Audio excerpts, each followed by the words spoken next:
The sun had barely begun to touch the rough ridges of the Corangal Valley when the taunts began. It wasn't friendly laughter. It was the sharp, cutting kind soldiers use when they think they've found an easy mark. Dust floated in the cold air as different units gathered for joint training. Boots scuffed across gravel, metal clinked, and voices echoed off the stone walls around them. In the middle of it all, Corporal Jenna Row stood still, steady, holding a plain wooden bolt-action rifle that looked nothing like the modern gear everyone else carried. A ranger nudged his friend and pointed at her. "Looks like she ordered that thing from a catalog," he muttered, loud enough for the group to hear. A few SEALs chuckled, smirking as if the joke was obvious. One voice rose above the others, sharp and mocking. "Hey, Row, does that mail-order toy even shoot straight?" The laughter grew, bouncing off the valley walls. Jenna didn't flinch, didn't move, didn't react to any of it. Her calm only seemed to annoy them more, as if they wanted her to break, and she refused to give them the satisfaction. Corporal Jenna had the kind of build that easily blended into a crowd. Not weak, not frail, just unremarkable at first glance. Average height, slim build, uniform neat but simple, patches exactly where they belonged and nowhere else. Her equipment was pared down to the basics. No dangling gadgets, no extra straps for show. The only thing that stood out was the rifle cradled in her hands and the way she held it, as if it were less a tool and more a long-standing conversation. On paper, she was 27 years old, 101st Airborne Division, assigned as a scout sniper on a rare cross-unit placement. On the ground in this specific outpost, she was the new girl with the strange rifle. The nickname Bluebird had followed her from another mission, but no one here knew why. They used it anyway, mostly with a smirk, like a joke they hadn't bothered to understand. Jenna never corrected them. She rarely corrected anyone. Her rifle didn't help her case, while others leaned on shiny military-issued precision systems. Hers was a civilian bolt action with a wooden stock that still showed faint sanding marks where she had shaped it herself. The scope was clean but plain, the barrel dull and unfancy. The whole setup looked like something put together from mailed boxes and discount flyers, which in truth it was. Parts ordered over months. Custom work done in tight armories and dim tent corners between patrols and early morning briefing. Men with factory-perfect rifles glanced at hers and saw nothing but cheap trash. They saw wood where they expected modern materials, simplicity where they trusted only complex engineering. They saw a quiet, nimble woman holding a rifle that didn't fit their idea of what a sniper should carry. It was easy to dismiss her, even easier to laugh. Jenna understood that being underestimated wasn't new to her. She spoke softly, even in busy rooms. She listened more than she spoke. When arguments broke out about plans or targets, she moved to the edge of the group, near a wall or a window, where she could see faces and exits at the same time. When others boasted about confirmed kills, night jumps, or missions gone wrong, she kept her eyes on her coffee or her hands wrapped around her rifle strap, saying nothing. New outpost, new mix of people, same pattern. Within a few days, most thought they had her figured out. They thought she was overly cautious. They thought she was here due to some technicality. They thought the scout sniper line on her record was exaggerated or political. Some said it aloud. Others just let it hang in the air with a chuckle or a shrug. A camera, if one had been there, would have seen a different story. It would have seen how her right hand lifted slightly every few minutes, as if on its own, feeling the faint movement of air on her palm, judging its speed and direction. It would have noticed how her eyes never stayed on one spot for long, how they traced the jagged edges of the valley, the darker lines of the trees, the small gaps in the rock where a rifle might rest unseen. When she walked between the HESCO barriers and sandbag positions, she counted her steps without thinking. When she stood on a rooftop or beside a Humvee, her nose lifted just a bit, sensing dust and temperature. Her breathing stayed slow, even, as if every breath was part of a discipline she had promised herself to keep. In her left chest pocket, behind her ID card and a folded photograph no one had asked about, she kept a narrow, worn notebook. It wasn't standard issue. The cover was dark with sweat and dirt, its corners soft from years of being pulled out and opened in dangerous places at the worst times. Inside, the pages were filled with neat, small handwriting and strange drawings. Curved lines, sharp arrows, tiny numbers stacked along the edges. If you flipped through it quickly, you might think it was homework, maybe geometry, or doodles from a mind that couldn't sit still. But if you paused, if you let your eyes adjust, you would see what it really was. Wind maps, hand-drawn pictures of valleys, ridges, rooftops, noted distances, estimated speeds, angles of fire marked with small symbols only. She fully understood. The notebook wasn't pretty, it wasn't meant to be. It was a record of talks between her, the land, and the air moving through it. She didn't show it to anyone here. She had in other places once, back when she still believed that if people saw the effort, they would understand. That was before her last deployment, before the ghosts. The ghosts didn't appear as faces or voices. They lived in the pauses between her breaths, in the way her jaw tightened when someone joked about acceptable losses. They showed up when she watched new soldiers swagger through the gates, unaware of how quickly everything could go wrong. They were there when she heard certain names, certain towns, certain call signs. They were there whenever she saw a younger soldier standing where someone else had stood before, and never came back. No one on this outpost knew where she had been 2 years earlier. They didn't know about the plateau that looked harmless until the wind twisted sideways and swallowed sound. They didn't know about the patrol pinned down by an unseen rifle or the single shot that changed the outcome, but arrived too late to save everyone. They didn't know who she had worked with back then, or the mentor whose voice still echoed in her head when she adjusted her sights. That voice belonged to a man whose name carried weight in certain circles, a legendary sniper whose stories were told like campfire tales. Some of the same men who mocked her had repeated those stories in other tents, on other nights, never realizing she had once stood beside the source. Training with him hadn't just become a line on her record, it had become something else, a standard that haunted her every time she shouldered a rifle. Jenna never brought him up. She didn't use his reputation as a shield. If someone mentioned him, she became quiet, listening to see if they were telling it right. Usually they weren't. That too she let pass. The truth stayed where it always did, behind her eyes, in her steady hands, in the decisions she made when the valley went silent and waited.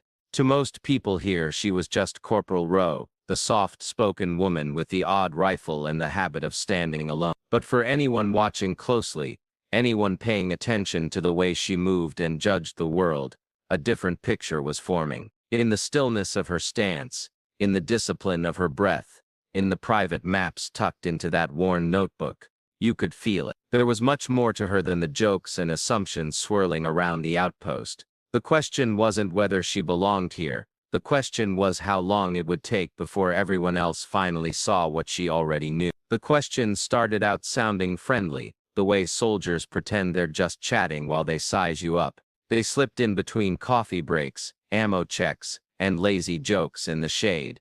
Jenna recognized the pattern. It was the same rhythm she had heard in dusty tents and cramped outposts on 3 other missions. A SEAL instructor with a sunburned nose and mirrored sunglasses walked over while she was cleaning her scope. He studied the rifle first, his mouth tightening slightly, then shifted his gaze to her rank. "Corporal Row," he said, his voice light. "Scout sniper, 100 and—" "That's correct, Chief," she answered. He hooked his thumbs into his vest, turning slightly so others could hear. "All right, Bluebird," he said. "Walk me through your hold at 800 yards with a crosswind that flips halfway right to left mid-flight. You misjudge by, say, 2 miles an hour. Where does that round land?" Around them a few conversations quiet. Someone leaned on a sandbag wall, curious to see her fail. It wasn't about the math, it was about whether she belonged in their world. Jenna didn't rush. She finished the slow, careful motion of drying the glass. "With this rifle, in this air," she said, "you're drifting just enough to turn a forehead shot into an ear graze, close enough to scare him. Not close enough to stop him." The SEAL instructor blinked once, almost amused, then changed the scenario. He added more factors, changed the distance, added height, twisted the wind. Each time her answers came smooth and steady, no drama, no showing off. She spoke like someone who had missed once and never forgiven herself for it. He laughed at last, but the edge in his voice was sharper now. "Are you sure you didn't just memorize that from a book?" he asked. "Sounds like study guide material to me." She looked up at him then, her eyes calm. "Books talk too loud," she said quietly. "The wind only tells you once." The men around them didn't laugh at that. Not all of them anyway. A few exchanged glances, trying to decide if she had just gotten lucky or if something else was at play behind those quiet answers. Later that afternoon, a ranger captain caught her near the vehicle yard. Engines rumbled nearby, and diesel fumes mixed with the dry mountain air. He had the quick, efficient gaze of someone used to checking lists and maps, placing people into categories. His eyes went from her name patch to her rifle and stopped there. "Corporal," he said, "why aren't you carrying a standard weapon like everyone else?" "This is my weapon, sir," she replied. "That's not standard issue." He tapped the wooden stock with 2 fingers as if it personally offended him. "You realize this isn't a hobby range back home," he said. "You're assigned as a sniper. We run missions from here. I don't want to hear that someone trusted a mail-order project when it matters." A mechanic leaning against a Humvee smirked. "Probably built that thing from discount catalogs," he called out. "Click here for a free bipod. Limited time only." Laughter spread across the bay. Someone else added, "Mail-order rifles don't make snipers. Bluebird might as well show up with a pellet gun." The ranger captain didn't join in, but he also didn't stop. He gave her one more doubtful look, then turned away. The conversation ended, filed under problem unresolved. The laughter lasted a few seconds more, then dissolved back into the sounds of work. Jenna checked her sling, ignored the heat rising on her neck, and moved on. Her stride didn't change. Her breathing stayed even.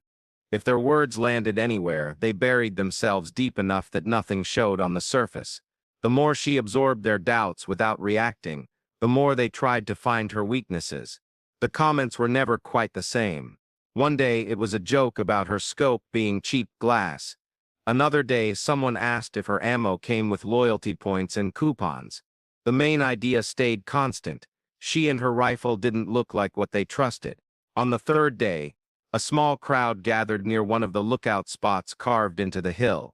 Downrange faded metal targets stood at different distances, half hidden by heat haze and pale dust. A young specialist from another unit, bored and restless, grinned when he saw her approach. "Hey, Bluebird," he called, his eyes glinting. "Find the odd one out." He pointed vaguely with his chin. "One of those targets is wrong." "Which one?" The challenge sounded harmless, almost playful, but everyone understood what it really was. A quick little test, a way to prove in front of others that she was more for show than for use. The specialist crossed his arms, ready to watch her struggle. Jenna stepped up to the sandbag wall and lifted her rifle. The motion was easy, practiced, like slipping back into a familiar rhythm. Her cheeks settled on the stock. She took a slow breath, the valley drawing into a single narrow circle in her view. Her scope glided across the field of targets, then stopped. "Fourth target past the leaning tree," she said. "Left side of the cluster. It's tilted inward a couple of degrees. The stand is sagging." She lowered the rifle. The specialist squinted at her, not convinced, and raised his own binoculars. It took him longer to find the tree, longer to spot the target. When he finally saw the slight tilt, he took a sharp breath. "She's right," he said quietly. No one clapped. No one said she had passed any test, but they didn't laugh either. Instead, there was that strange quiet when people realize the person they've been underestimating sees things they don't. What would you have done in that moment? Would you have joined the jokes, or would you have felt something inside shift just a little? Days passed in the Corangal with the usual grind of radios, dust and short tempers. Patrols went out. Reports came in. Boots and sandbags wore paths into the earth. Over time, a new kind of talk began to spread through the network, carried by clipped voices from other valleys and ridgelines. A lieutenant on a distant hill had fallen to a single shot no one could trace. A sergeant stepping from one wall to another was hit perfectly through his armor plate, before anyone heard the shot. Another day, a radio operator dropped mid-call, his headset still pressed to his ear. The details changed, but the pattern remained the same. Long distances, tricky angles, one shot at a time. At first, people called it bad luck. Then they started using different words. Sniper activity. Organized. Deliberate. In the operations center, someone began marking each incident on a regional map. Tiny red symbols sprouted like a rash across the valleys. The count climbed 2, 5, 7. By the time they were talking about 11 separate hits, the jokes around the outpost had lost some of their bite. The rumor that it might be a trained enemy cell moved like smoke through every tent and bunker. No one knew how many shooters there were. Everyone knew they were good. Command grew uneasy. Briefings ran longer. Patrol routes were adjusted, then adjusted again. The phrase "avoid predictable movement" appeared on printed sheets. Drone feeds stayed in the air as long as fuel allowed, searching for a muzzle flash that never came. Training schedules started disappearing from the whiteboard. Joint lookout drills were postponed, then postponed again. In place of practice came meetings and plans, and a brutal silence that always settled over a unit when something unseen was hunting them. Out on the line, men checked their scopes twice as often. They ducked a little lower near the open edges of rooftop. Casual talk about shooting skills turned heavier, quieter. No one wanted to admit how much the idea of an unseen rifle reaching across the valley got under their skin. Through all of it, Jenna moved as if walking inside a different conversation. One evening, as the lights started to fade into that strange colorless glow the mountains loved, she stood at the edge of a rooftop position. The wind was picking up, dragging dust in slow, swirling sheets. Voices murmured behind her, trading theories about where the enemy shooter might be and what they would do if they ever found him. Jenna lifted her hand absently, palm turned outward, feeling the air press against her skin. She shifted her feet, leaning into the gust instead of fighting it. Her eyes tracked the way small wisps of dust climbed and fell along the far slope. A sergeant nearby watched her for a moment. "Are you reading something out there?" he asked. "The wind is different today," she said.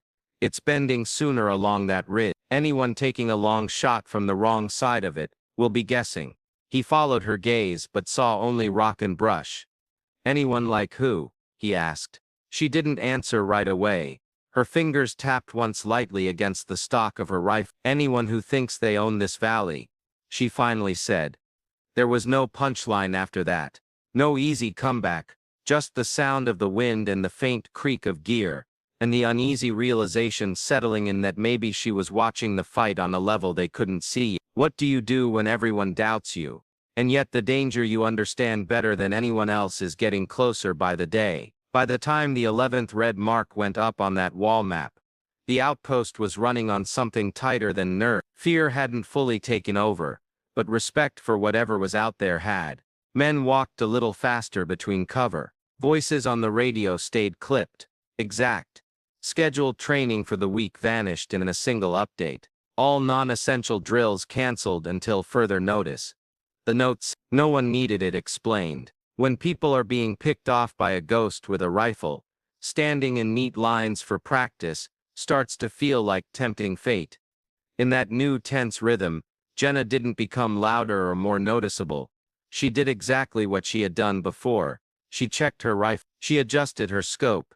She updated her notebook with fresh sketches of wind and terrain. She watched the slopes like she was listening to an old song she almost recognized. Anyone paying close attention might have sensed it in those small, precise movements. The unseen contest unfolding across the mountains was not a surprise to her. It was the thing she had been expecting ever since she arrived. And whether the others believed it yet or not, the path of that unseen enemy and the path of the quiet woman with the mail-order rifle were moving toward each other, one careful step at a time. The deeper the tension settled into the Corangal, the more the small details around Jenna began to stand out. Details that most people would have missed if things had been normal, if fear hadn't sharpened their eye. It started with the scar above her eyebrow. Thin, pale, a soft curve hidden beneath a few loose strands of hair. No one noticed it at first, but one morning, while she bent over a rifle cleaning mat, a ray of sun cut across her face and caught the mark just right. A medic walking by glanced at it, paused, and then moved on. It looked old, healed in a way that suggested careful stitching. It was the kind of scar earned at close range, The kind left when you hadn't been fast enough, but had survived any. Later that same morning, Jenna reached into her uniform pocket and pulled out her notebook, trying to find a page she had marked the day before. A corner of something slipped free and fluttered in the breeze before she caught it. A faded unit patch, edges worn down, colors softened by sweat and dust. It wasn't the 101 untouched patch she wore now. It was something older, something that drew a few curious stares from nearby soldiers who pretended not to be looking. One of them tried to catch a clearer glimpse, but Jenna tucked it away before he could make out the emblem. She sat cross-legged in the shade afterward, taking apart her rifle with the smooth, flowing precision of someone born to the motion.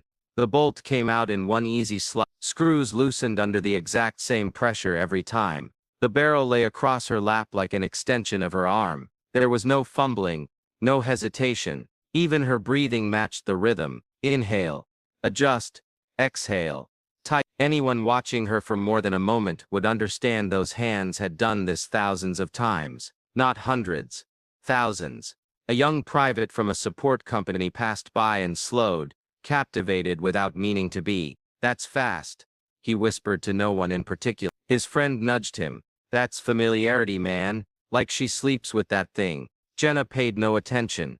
She was already inspecting the chamber, checking the grooves, feeling for imperfections, the way a musician listens for the faintest wrong note. When she was satisfied, she reassembled everything just as smoothly, not looking up once. In the afternoons when the heat pushed most of the outpost into shade or under makeshift awnings, she climbed to the ridgeline or sat near the observation platforms, her notebook open on her knee. There she watched the wind, not the strong gusts that everyone felt, but the smaller, more delicate movements that skimmed across the valley floor, rising and falling like invisible waves. Her pencil traced narrow arrows, curves, small spirals, the pages filled with lines that looked meaningless to most eyes. One day, a sergeant knelt beside her, curious despite himself.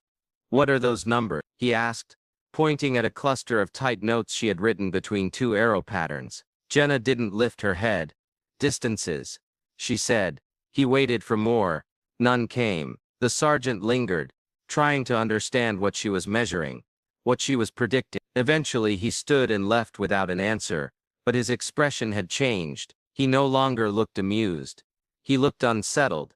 As the days passed, the outpost grew heavier with unspoken dread. Every distant echo made someone freeze for half a second. Every glint on a far hillside made someone curse under their breath. Men who had walked casually across open ground a week earlier now stayed close to walls, hugging shadows, scanning high angles. Fear had sharpened everyone's senses, and in the middle of all that sharpened awareness, Jenna's calmness began to stand out in a way that made people uneasy. She moved with the same measured steps, the same slow breaths, the same quiet certainty. She looked at the valley as if it were a map she had already read. When conversations turned anxious, she listened without letting fear show in her posture. When the radio crackled with news of another hit 2 valleys away, she closed her notebook without comment, as though she had expected it. One evening, as the sun dipped behind a ridge and the sky turned copper, she was cleaning her scope on a rooftop. The wind shifted slightly,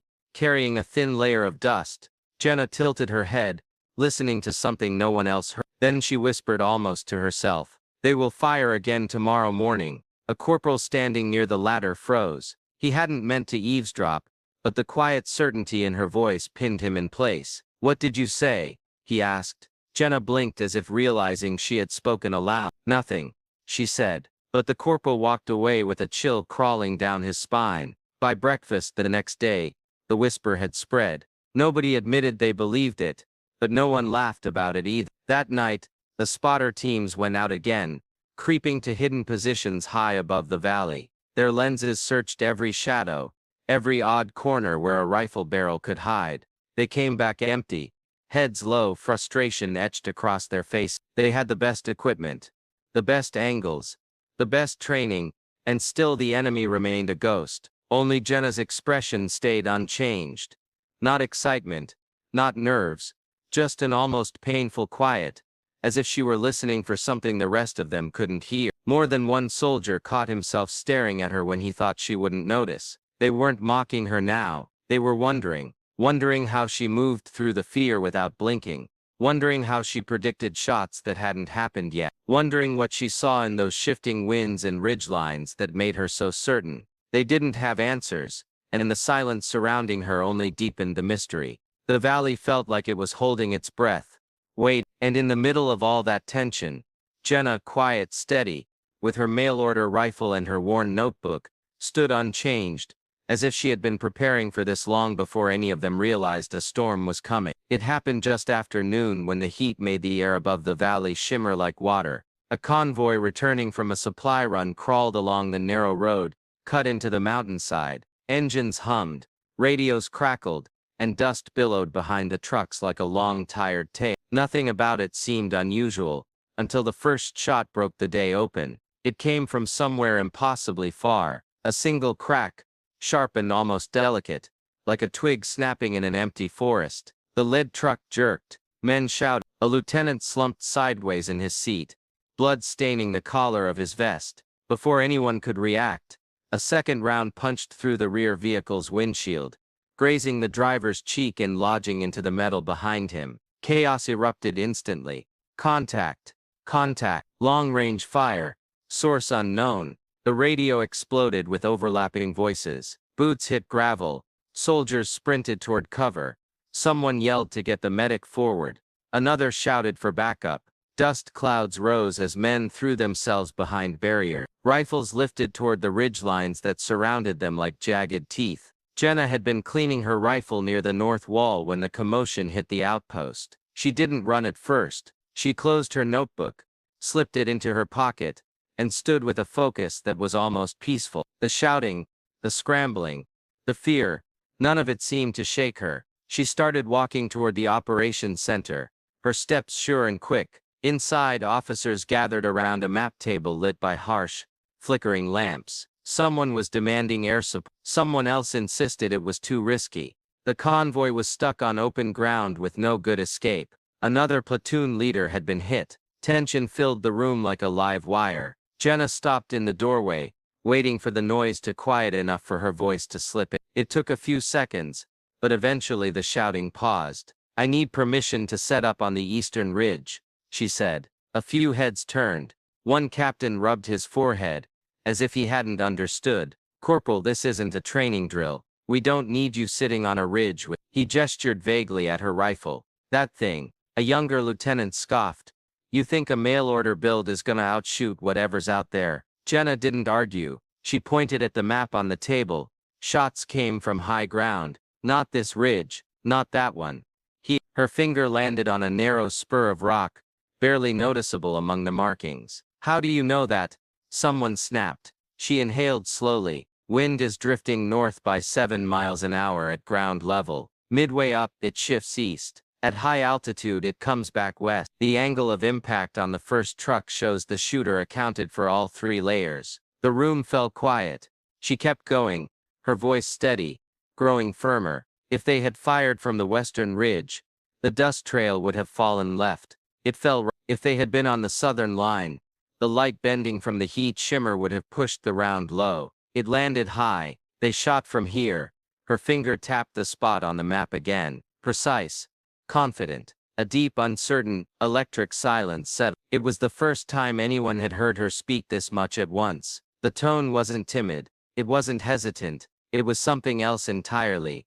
The voice of someone who had been here before, in another valley, another fight, reading the air as if it were printed text. The ranger captain stared at her like he'd never seen her before. "You're certain?" Jenna nodded once. No bragging, just fact. Command hesitated. The room pulsed with worry. Every decision in the next few minutes would matter. At last, after an exchange of uneasy glances, the major gave a reluctant nod. "Fine. Row. Take a radio. You get 1 hour. After that we pull you back." Jenna didn't waste time. She slung her rifle, clipped the radio to her vest, and headed out. The climb toward the eastern ridge was long, dangerous, full of loose rock and thorns that snagged at her sleeves. She moved with the fluid silence of someone who knew how to let the mountain breathe around. The wind tugged at her clothes, carrying the scent of pine and dust. Gravel shifted under her boots, but she stepped lightly, letting the land's rhythm guide her. Hollywood would have added dramatic music, but the only sound here was the scrape of stone and her own heartbeat merging with the pulse of the valley. When she reached the final slope, the world opened beneath her, a breathtaking view of ridgelines, shadows, and sunlit paths stretching like ancient scars across the land. From up here, the convoy looked like tiny metal toys frozen in panic. The enemy's firing position would be somewhere across this wild area, tucked behind an angle so small only a trained eye could find it. She lowered her pack and crouched behind a slab of rock. Then, for the first time since arriving at the outpost, she unwrapped something special, a small strip of cloth, faded and frayed at the edges. Inside sat a lens unlike the one on her rifle, custom glass perfectly cut, carefully maintained, something only someone who truly understood long-range shooting would bother to protect this way. She unscrewed the standard scope from the rifle and replaced it with the custom lens, locking it into place with steady hands. The weapon suddenly looked different. Not newer, not fancier, but truer, as if this was how it was always meant to be used. She settled into position, her cheek resting against the worn wood, her breath deep and slow. Then she saw it, a faint movement, a shimmer, a shape tucked between two jagged rocks half a mile away, a camouflage pattern that didn't quite blend in, a figure so faint most would have missed it entirely. Jenna slowed her breathing even further. The air thinned, the valley disappeared. Her finger settled on the trigger. When she fired, the sound barely whispered across the ridge. A second later, the enemy shooter dropped sideways, his rifle clattering off the rocks. In the operations center, a radio operator pressed his headset close.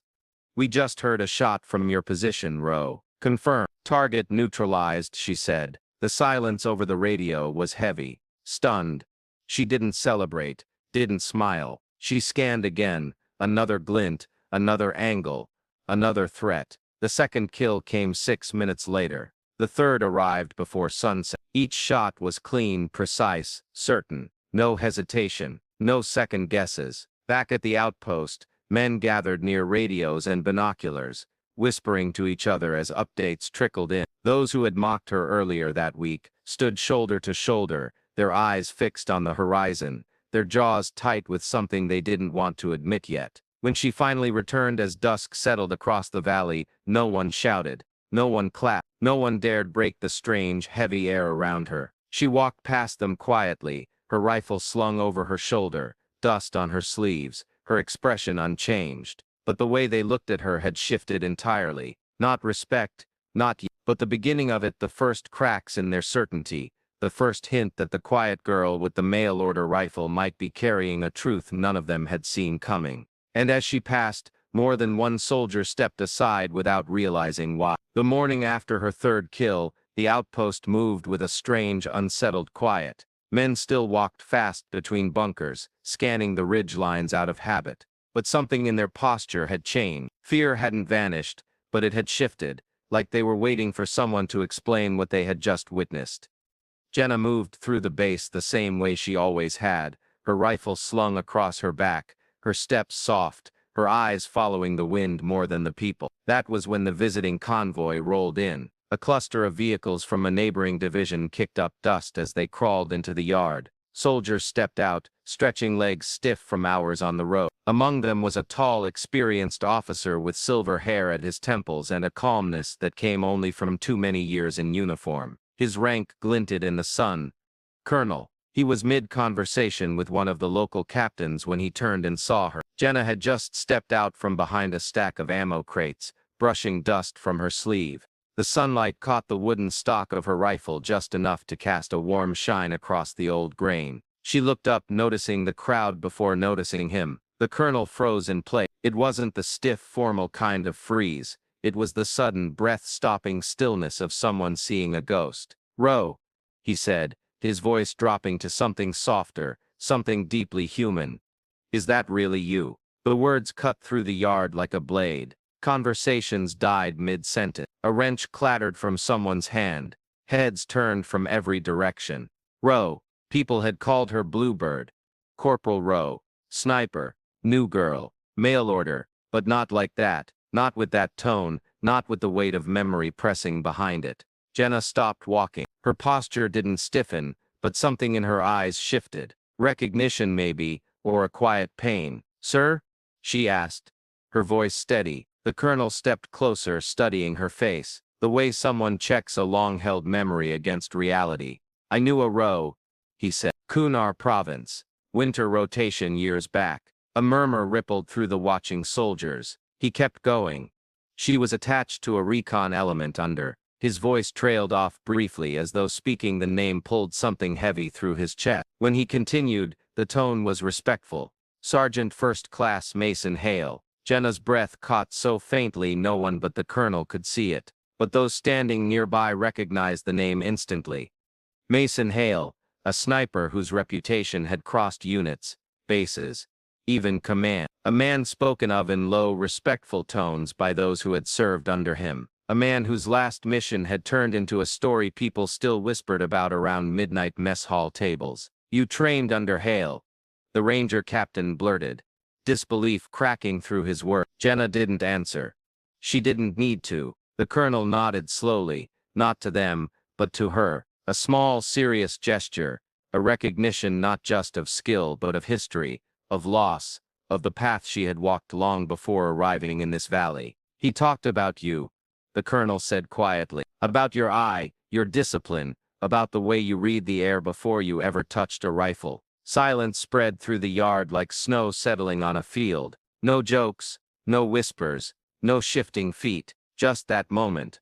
Raw, honest, unprotected. The colonel's next words landed soft but clear. "He said you'd surpass him one day." Someone inhaled sharply.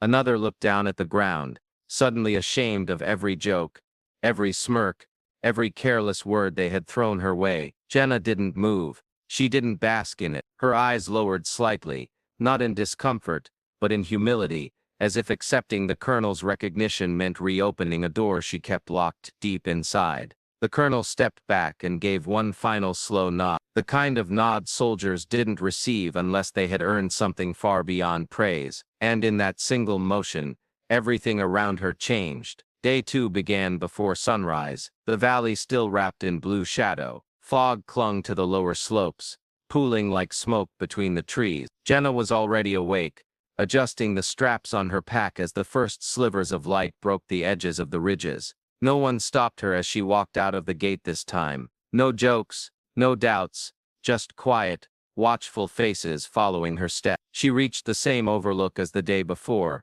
her boots sinking slightly into cold, loose gravel. The air felt heavier, richer with moisture, the kind of dawn when every shot would travel differently. She knelt, pulled out her notebook, and flipped to a blank page. Her pencil moved softly, marking the shifts she felt through her palms. Command's voice came through the radio, steadier than yesterday. "Row, lookout is yours." She didn't reply with words. Her silence was answer enough. The first target of the day revealed himself unintentionally. A faint flash of metal between two pine trunks. Jenna exhaled, counted, and fired. The round traveled clean and true, slamming the sniper back into the tree behind him. Radio chatter erupted for a moment, but she ignored it, already scanned. The second kill came an hour later, the third 20 minutes after that. Word spread across the outpost like a ripple through still water. Men stopped mid-task, listening for updates, watching for signs. A few climbed onto rooftops just to track the ridge where she lay like a shadow. Late that afternoon,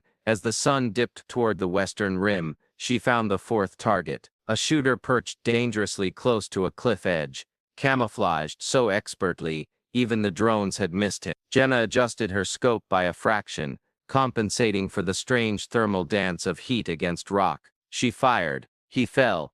Day 2 ended with 4 more kills, bringing her total to 7. That night, the outpost transformed. There was no celebration, no loud praise, just a strange, respectful quiet. Soldiers who used to laugh around the fire now spoke in low tones. A few sat with their rifles across their knees, staring into the dark valley as if trying to understand how she saw what they did. When Jenna walked past, they didn't look away. They looked up and they stepped aside without thinking. Respect was forming, fragile and unspoken. Day 3 dawned with a cold wind ripping across the valley. The ridges were sharp outlines against a pale sky, like knives laid across a table. Jenna moved quicker than before, climbing with an urgency she didn't show on her face, but carried in her breath. From the moment she settled into position, the world narrowed. She found the first sniper of the day almost instantly, a shape shifting behind a broken boulder. The shot was clean. The second was harder, hidden in a fold of the valley where light bent strangely. It took minutes of patient stillness before she caught the faint movement of fabric. Another shot, another silence. Back at the operations center, men hovered around the radio. Messages poured in from outlying units, begging for updates. The colonel stood near the rear of the room, arms folded, his eyes fixed on the speaker as if he could will her voice into existence. Jenna found the third target near midday. The wind had grown unpredictable, dancing in spirals that would have thrown any normal attempt off by yards. She waited, adjusting her breathing until everything around her aligned just enough. Shot fired. Third kill. Only one remained. This final sniper had haunted the valley longest, responsible for multiple confirmed hits, elusive and precise. He had avoided detection for weeks,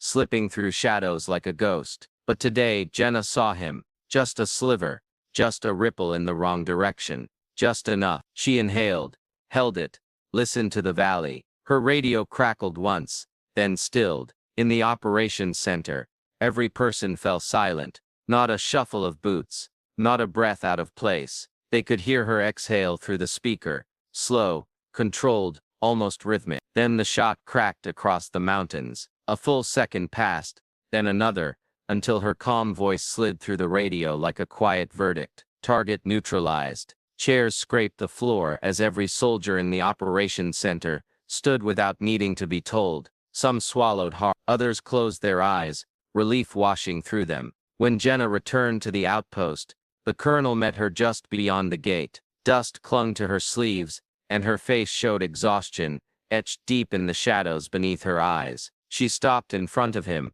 unsure what came next. The colonel drew in a long breath, then lifted his hand in a full, deliberate salute. It wasn't quick, it wasn't ceremonial, it was heavy with meaning. Behind him, soldiers on the ridge straightened instinctively. One by one they raised their hands as well. Rangers, SEALs, new privates, senior sergeants, men who had mocked her, men who had doubted her, men who had feared the thing she had just defeated. A wave of salutes rose across the mountainside, silent, united.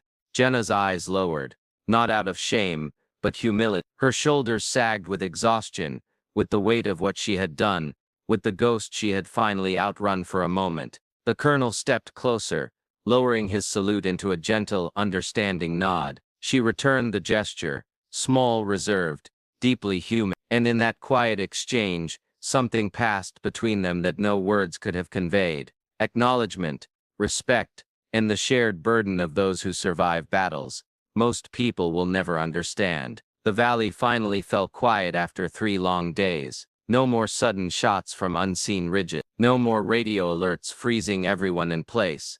Just wind moving softly through the pines, and the distant hum of generators, settling back into their normal rhythm. Sunset laid a warm copper glow across the outpost, as Jenna sat alone near the edge of a bunker, breaking down her rifle piece by piece. She worked slowly, carefully, the same way she always had. The wooden stock lay across her lap, scratched and worn from years of travel. The custom lens rested beside her, wrapped in its faded cloth. She wiped each part with the tenderness of someone cleaning an old memory, not a weapon that had just saved countless lives. A young soldier barely older than 20 approached, hesitating a few feet away. He held his own rifle awkwardly, as if unsure whether he had permission to speak. "Corporal Row," he said quietly, "can I ask you something?" She looked up, offering a small nod. He swallowed nervously. "Will you teach me? Not shooting. Not yet. Just how you rid the wind." Jenna studied him for a moment. He wasn't like the ones who had mocked her earlier.